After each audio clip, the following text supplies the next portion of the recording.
In this tutorial, our objective is to understand how do you compute the surface area and the volume of a cylinder.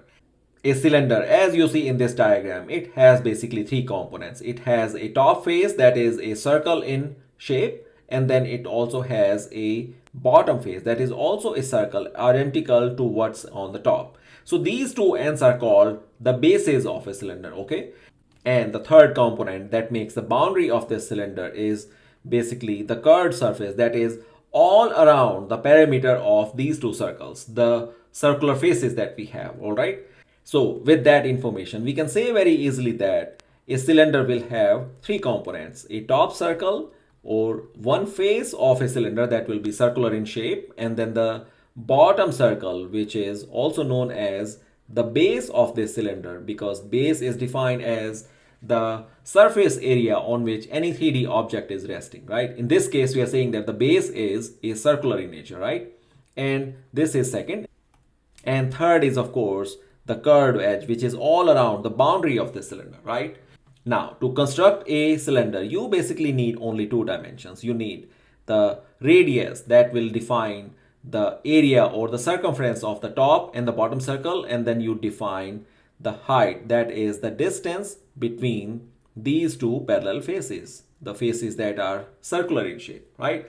With the help of these two dimensions, you can construct a cylinder. Now let's talk about what is the surface area of this cylinder.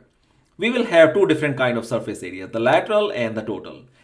So let's talk about the lateral surface area first. It is the area of the walls of any 3D object, right? And what are the walls here? The walls will be the boundary of this cylinder.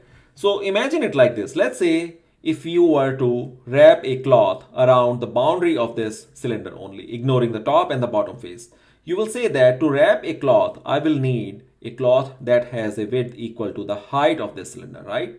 That is one dimension, so this is equal to the width. But the length of this cloth has to be equal to the perimeter of this cylinder, right? Because that is the perimeter around which I have to wrap this cloth around.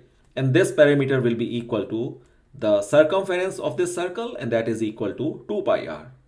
So this is the dimension of the cloth I need. Width equal to the height of this cylinder and the length equal to the 2 pi r, that is the circumference of this circle. Once you know these two dimensions, you can say that I can wrap this cylinder completely, right? With only one revolution.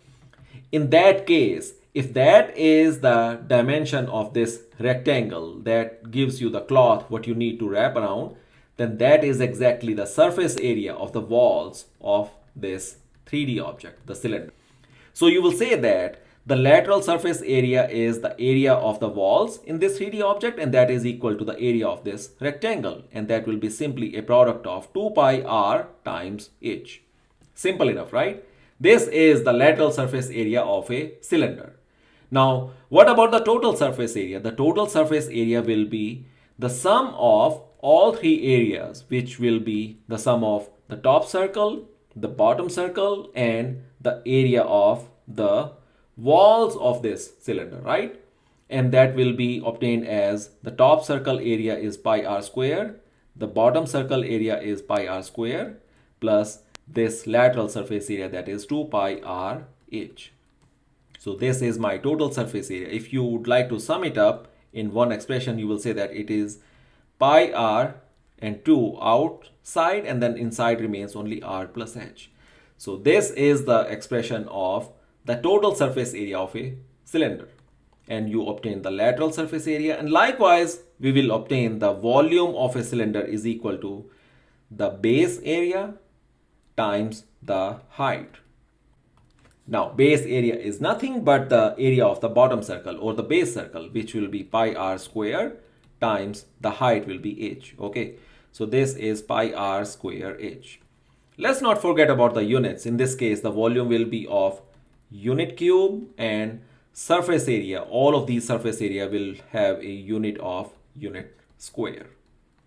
So that is all about how do you define the surface area and the volume of a cylinder. Okay, now let's go take a look at some examples to understand these formulas a little better. In this problem, we are supposed to find how much concrete mix will be required to build 14 1.4 pillars if the pillars of a church are cylindrically shaped. Okay. And also know that each pillar has a circular base of radius 20 centimeter and height 10 meters. Okay. So the height is 10 and the radius of the base is equal to 20 centimeter. So this is in meters and this is in centimeter. So first let's bring everything to the same unit of measure. So it is 20 centimeter the radius and that is equal to 20 over 100 meters, or you can say it is 0.2 meter, and height is equal to 10 meters. So what are we supposed to calculate? We are supposed to calculate the total concrete mixture required to build 14 pillars, right? So the total is equal to 14 times the volume of each pillar, because as you want to construct a pillar, you will have to fill that entire pillar with the solid, and the solid is the concrete mix, right? So we need to calculate the volume of each pillar, and once you have that, multiply that with 14 to obtain your total concrete mix required, right?